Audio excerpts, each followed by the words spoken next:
Right, you've just been watching Persian martial arts.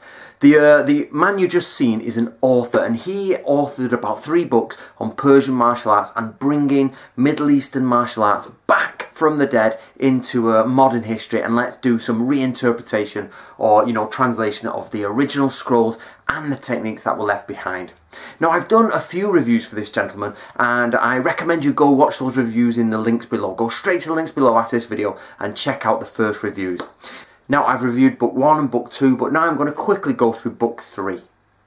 Are you ready for this? This is the Arms and Armour of Iran.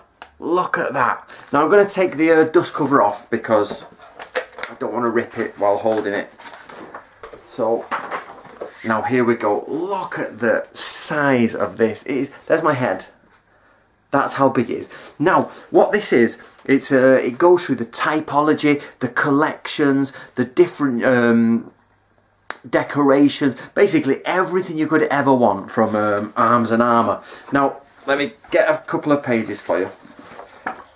The work that's gone into this is clearly a vast amount.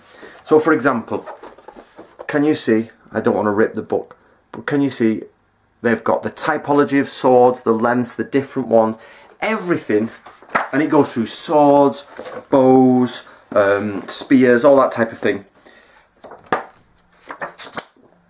Here we can just go show you the spears. Now, I'm not going to bore you in the sense of going through every page and all that, but if you're interested in armour and medieval armour and the typology, and especially in the Middle East, you're just going to have to get this book. Now, the problem I have here is I can't really show you page to page. It's just, imagine you've got, imagine at the start you've got swords, you've got daggers, spears, knives, bows, armour, shields, and it takes you through the different cross sections of each weapon, the different typology. It's just vast amounts of information pouring out the pages. But after that, about halfway through, it goes into colour. Now this, guys, like in these other books and the reviews, is outstanding. I think the work is just beautiful. You can tell it's extreme high quality. Let me give you a couple more. And the artefacts and the weapons just jump off the page. Another example there. Now the quality actually jumps off the page, and what I love is when you go to a museum or a collection, there's something totally different about an original weapon. Normally if you get replicas or somebody tries to remake it, you can feel that you can definitely feel some of them are just lower, cheaper quality. But when you get your hands on the real thing, it's absolutely incredible. And I think that book does that. It brings out the original stuff in it, and it shows you what it was like. Now, so I don't want to go too deep into this. I don't want to do a book review per se, because all I can say is the book is 100% worth it. Absolutely. So what I'm going to do is quickly take you through the 3 books. First of all, this is one. Now, the lexicon of arms and armour from Iran. This is an A to Z, if you will, of all the different types of armour, the different types of things, and the terminology. Basically, it's a glossary. If you want to know about Middle Eastern medieval warfare, that is your go-to glossary. Now, if you want to know about armour typology, cross-sections of swords, shield typology, whatever you want, this is the book you want to go for. This one. Arms and Armour from Iran. Whereas the other one was an A to Z of words and descriptions, this goes into detail about the different types, the progression, the ages. There's even some translations of scrolls and stuff in there. And of course, an immaculate collection of the actual items themselves, so you can see the real thing. Lastly, there's this one. Persian archery and swordsmanship. Now, this one, Historical Martial Arts of Iran. I would say this is my favourite out of all of them.